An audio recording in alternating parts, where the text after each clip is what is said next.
আসসালামু আলাইকুম। সবাইকে স্বাগত জানাচ্ছি গ্লোবাল ভিউজে। আপনাদের সাথে আছে আমি তানজিলা হক। আজ জানাবো আন্তর্জাতিক গণমাধ্যমে আলোচিত সংবাদ ও বিশ্লেষণ। ফিলিস্তিনের গাজা উপত্যকায় ইসরায়েলি বাহিনীর বিরুদ্ধে বেশ কিছু শীর্ষ স্তরের অভিযান চালিয়েছেন প্রতিরোধ যোদ্ধারা। শুক্রবার হামাসের সামরিক শাখা আল কাসাম ব্রিগেডস খান ইউনিস শহরের দক্ষিণ পশ্চিমে বাতন আল সামিন এলাকায় ইসরায়েলের একটি মিলিটারি ভেহিকেল হ্যাঙ্গারের ভেতরে 3টি ভূমি মাইন বিস্ফোরণ এবং শহরের বিভিন্ন আগ্রাসন অক্ষ বরাবর ইসরায়েলি বাহিনীর অবস্থানগুলোর উপর রকেট ও মর্টার হামলার ভিডিও প্রচার করেছে। এর আগের দিন আল কাসাম ব্রিগেড জানায় তারা গাজা সিটির উত্তর পূর্বে আল তুফা এলাকার পূর্বে দার আল আরকাম স্কুলের আশপাশে অবস্থানরত ইসরায়েলি সেনা এবং তাদের যানবাহনগুলোতে বেশ কিছু মর্টার শেল দিয়ে আঘাত হানে। তাছাড়া আল কাসাম ব্রিগেডস এবং প্যালেস্টাইনিয়ান ইসলামিক জিহাদের সামরিক শাখা আল কুদস ব্রিগেডস যৌথভাবে খান ইউনিসের দক্ষিণে মোরাক সেক্টরে অবস্থিত ইসরায়েলি বাহিনীর একটি কমান্ড অ্যান্ড কন্ট্রোল সেন্টার লক্ষ্য করে বেশ কিছু মর্টার শেল নিক্ষেপ করেন। বৃহস্পতিবার সকালে আল কাসাম ব্রিগেডস জানায় তারা খান ইউনিসের কাছে আল কারারার পূর্বে অবস্থানরত ইসরায়েলি সেনাদল ও সামরিক যানবাহনগুলোর উপর মর্টার হামলা চালান। এদিকে মর্টার ওমর আল কাসেম বাহিনী শনিবার জানিয়েছে তাদের যোদ্ধারা শুক্রবার সন্ধ্যায় খান ইউনিস শহরের দক্ষিণে মিরাজ অক্ষের মাঝামাঝি এলাকায় ঢুকে পড়া ইসরায়েলি বাহিনীর একটি ভেহিকেল লঞ্চারকে মর্টার শেল দিয়ে আঘাত হেনেছেন। আল কাসামের তরফে শুক্রবার জানানো হয় জুলাইয়ে তাদের যোদ্ধারা বেশ কয়েকটি বড় অভিযান পরিচালনা করেছেন, যার মধ্যে রয়েছে বুধবার দার আল আরকাম স্কুলের কাছে মার্কাভা ট্যাঙ্কে অবস্থানরত এক ইসরায়েলি সেনাকে আল গাউল রাইফেল দিয়ে নির্মূল করা। এ সময় আশেপাশের এলাকায় একাধিক মর্টার হামলা চালানো। যুদ্ধক্ষেত্র থেকে ফিরে এসে কাসামের যোদ্ধারা জানান তারা 6 জুলাই ট্যান্ডেম শেল দিয়ে একই স্কুলের কাছে একটি ইসরায়েলি সামরিক এক্সকাভেটর ধ্বংস করেন। 10 জুলাই গাজা শহরের সুজাইয়া এলাকার বাগদাদ স্ট্রিটের আল নাসার স্কুলের কাছে আল কাসামের স্নাইপাররা 2 ইসরায়েলি সেনাকে সরাসরি গুলি করেন। জুলাই ইসরায়েলি বাহিনী গাজায় বিপুল ক্ষয়ক্ষতির মুখে পড়ে বলে জানিয়েছে ইসরায়েলি সংবাদ মাধ্যম। স্বাধীন ও সার্বভৌম ফিলিস্তিনি রাষ্ট্র প্রতিষ্ঠা না হওয়া পর্যন্ত প্রতিরোধ চালিয়ে যাওয়ার ঘোষণা দিয়েছে হামাস। জাতিসংঘের সদর দপ্তর থেকে দেওয়া এক ঘোষণাপত্রে হামাসকে অস্ত্র ত্যাগের আহ্বানের জবাবে সংগঠনটি এই প্রতিক্রিয়া জানিয়েছে। হামাসের সংক্ষিপ্ত বিবৃতিতে বলা হয়েছে দখলদারির অবসান এবং জেরুজালেমকে রাজধানী করে একটি স্বাধীন ও সম্পূর্ণ সার্বভৌম ফিলিস্তিন রাষ্ট্র প্রতিষ্ঠা না হওয়া পর্যন্ত প্রতিরোধ সংগ্রাম থামাবেন না তারা। এদিকে শুক্রবার হামাসের অন্য এক বিবৃতিতে বলা হয়েছে গাজা ইহুদিবাদী ইসরায়েলি যুদ্ধ অসহনীয় পর্যায়ে পৌঁছেছে এবং এটি 20 লাখেরও বেশি ফিলিস্তিনি স্বাস্থ্যের জন্য সবচেয়ে বড় হুমকি। প্রতিরোধ আন্দোলনটি আরও বলেছে আমরা আন্তর্জাতিক সম্প্রদায় সহ সংশ্লিষ্ট সব কর্তৃপক্ষকে শত্রুদের এই গণহত্যা বন্ধ করার জন্য অবিলম্বে পদক্ষেপ নেওয়ার আহ্বান জানাই। সেই সঙ্গে গাজার সব অঞ্চলে ফিলিস্তিনি জনগণের কাছে যত তাড়াতাড়ি সম্ভব কোনো শর্ত ছাড়াই খাদ্য সরবরাহ করার এবং তাদের সহায়তার নিশ্চয়তা দেওয়ার আহ্বান জানাচ্ছি। বিবৃতির উপসংহারে হামাস জোর দিয়ে বলেছে অনাহারের মধ্যে আলোচনা চালিয়ে যাওয়া হলে প্রয়োজনীয় বিষয়বস্তু এবং সুবিধা থেকে তাদেরকে বঞ্চিত করা হবে। বিশেষ করে গত সপ্তাহে আমরা একটি চুক্তিতে পৌঁছানোর দ্বার প্রান্তে ছিলাম, কিন্তু অপরাধী ইহুদিবাদীরা কোনো যুক্তি ছাড়াই ওই আলোচনা থেকে হঠাৎ করে সরে গেছে।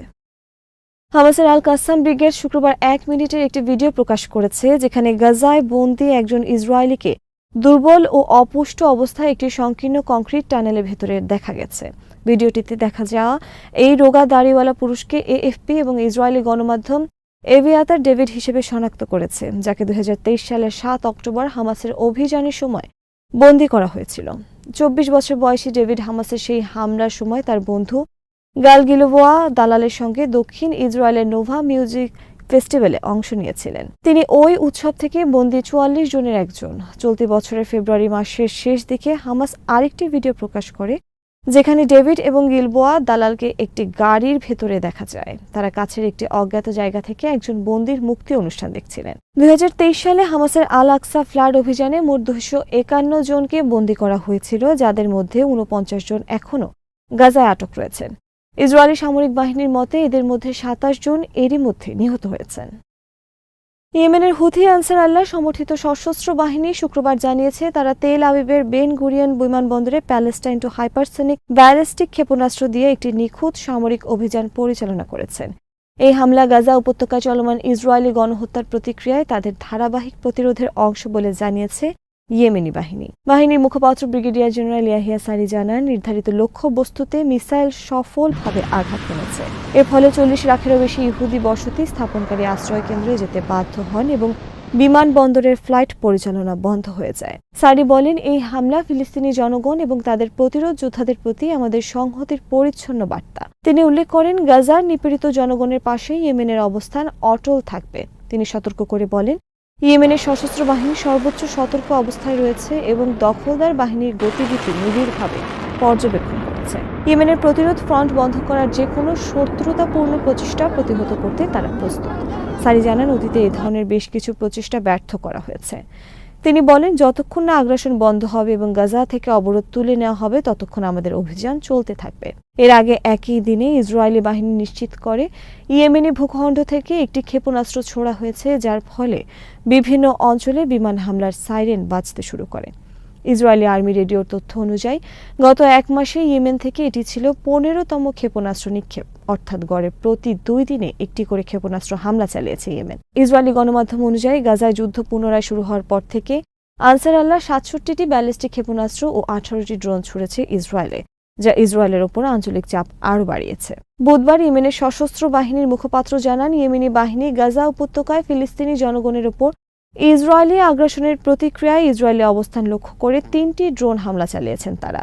অভিযানে মোট 5টি ড্রোন ব্যবহার করা হয় এবং 3টি ভিন্ন ভিন্ন লক্ষ্যে সফলভাবে আঘাত হানে এসব ড্রোন। ইসরায়েলি মিডিয়া শুক্রবার জানিয়েছে, গাজায় চলমান যুদ্ধে ইসরায়েলি সরকারের প্রায় 300 বিলিয়ন শেকেল বা প্রায় 80 বিলিয়ন মার্কিন ডলার ব্যয় হয়েছে। বিশ্লেষকদের ধারণা, প্রকৃত ব্যয়ের চেয়েও বেশি হতে পারে। ইসরায়েলি সম্প্রচার মাধ্যম কান এর অর্থনৈতিক বিশ্লেষক শাউল আমস্টারডামস্কি জানান, সরকারের অর্থ মন্ত্রণালয়ের অভ্যন্তরীণ আলোচনায় এখন মূল বিষয় হয়ে উঠেছে যুদ্ধের ক্রমবর্ধমান ব্যয়, বিশেষ করে সামরিক অভিযানের খরচ। তিনি উল্লেখ করেন, যুদ্ধ যত বেশি বিস্তৃত হচ্ছে খরচ ততই বাড়ছে। সবচেয়ে বড় চাপ তৈরি হয়েছে রিজার্ভ সেনাদের দীর্ঘমেয়াদী মোতায়েন, গোলা বারুদ, জ্বালানি ও অভিযান সংক্রান্ত লজিস্টিক ব্যয়ের কারণে। এছাড়াও ইসরায়েলি সামরিক বাহিনীর সক্ষমতা বৃদ্ধির লক্ষ্যে $10 বিলিয়ন বেশি মূল্যের বিশাল অস্ত্র ক্রয় চুক্তি করা হয়েছে। তিনি সতর্ক করে বলেন, এসব ব্যয়ের প্রভাব আগামী 10 বছর ধরে তেল আবিবের বাজেটে পড়তে থাকবে। জুলাইয়ে ইসরায়েলি গণমাধ্যম জানান, ইরানের সঙ্গে যুদ্ধের পর ইসরায়েল $14 বিলিয়ন অর্থনৈতিক ক্ষতির মুখে পড়েছে। ইসরায়েলি দৈনিক মারিভের তথ্য, এ যুদ্ধে ইসরায়েলি অর্থনীতিতে 52 বিলিয়ন শেকেল বা প্রায় $14 বিলিয়ন সমপরিমাণ ক্ষতি হয়েছে, যা দেশটির আর্থিক স্থিতিশীলতাকে হুমকির মুখে ফেলেছে। পত্রিকাটি জানায়, এটা শুধু ভবন পুনর্গঠনের বিষয় নয়, বরং পুরো অর্থনীতিকে পুনর্গঠন করতে হবে। এই আর্থিক চাপ আরও বেড়েছে 2025 সালের জন্য অনুমোদিত 135 বিলিয়ন শেকেল প্রতিরক্ষা বাজেটের মাধ্যমে, যা জাতীয় বাজেটের 21.8%। এর মধ্যে 75.7 বিলিয়ন শেকেল শুধুই জাতীয় বীমা ইনস্টিটিউটকে দেনার পরিশোধের জন্য বরাদ্দ। মারিফ এই খাতে ব্যয়কে একটি অর্থনৈতিক অতল গহ্বর হিসেবে আখ্যা দিয়েছে। সামরিক ব্যয়ের পাশাপাশি ক্ষতিপূরণ প্রদানের চাপও দ্রুত বাড়ছে। মারিফের তথ্য মতে এখন পর্যন্ত 36,000-এরও বেশি ক্ষতিপূরণ দাবি জমা পড়েছে প্রপার্টি ট্যাক্স অথরিটি ও ক্ষতিপূরণ তহবিলে। এতে অতিরিক্ত 5 বিলিয়ন শেকেল ব্যয়ের সম্ভাবনা তৈরি হয়েছে। পত্রিকাটি জানায়, আরও হাজার হাজার দাবি এখনো জমা হচ্ছে এবং এই আর্থিক বোঝা আগামী মাসগুলোতেও আরও বেড়ে যেতে পারে। সংযুক্ত আরব আমিরাতে অবস্থিত ইসরায়েলি দূতাবাস সরিয়ে নেওয়া হয়েছে। শুক্রবার ইহুদিবাদী একটি সংবাদ মাধ্যম জানিয়েছে, নিরাপত্তা হুমকির কারণে এই সিদ্ধান্ত নেওয়া হয়েছে। ইসরায়েলি চ্যানেল 12 জানিয়েছে, বৃহস্পতিবার রাতে সংযুক্ত আরব আমিরাত থেকে তাদের সব কূটনৈতিক ও প্রশাসনিক দলকে সরিয়ে নেওয়া হয়েছে। ধর্মীয় প্রতিনিধি দল সহ সরকারি মিশনের কর্মীরাও তাদের মধ্যে রয়েছে। প্রতিবেদনে দাবি করা হয়েছে, ইসরায়েলি নাগরিকদের বিরুদ্ধে সম্ভাব্য অভিযানের সতর্কতায় দূতাবাস সরিয়ে নেওয়ার প্রধান কারণ। এদিকে জাপানের রাজধানীর বাসিন্দাদের একটি দল টোকিওতে ইসরায়েলি দূতাবাসের সামনে সমবেত হয়ে গাজায় নিরস্ত্র ফিলিস্তিনিদের উপর ইসরায়েলের নৃশংস হামলা পুনরায় শুরু করার প্রতিবাদে বিক্ষোভ করেছে। গাজায় হামলা বন্ধ এবং গাজায় যুদ্ধবিরতি পুনঃপ্রতিষ্ঠার দাবিতে তারা স্লোগান দেন। ইসরায়েল যুদ্ধবিরতি লঙ্ঘন করলে তেল আবিব ভুতুড়ে নগরীতে পরিণত হবে বলে হুঁশিয়ারি দিয়েছেন তেহরানের জুমার নামাজের অস্থায়ী খতিব আয়াতুল্লাহ আহমদ খাতামি।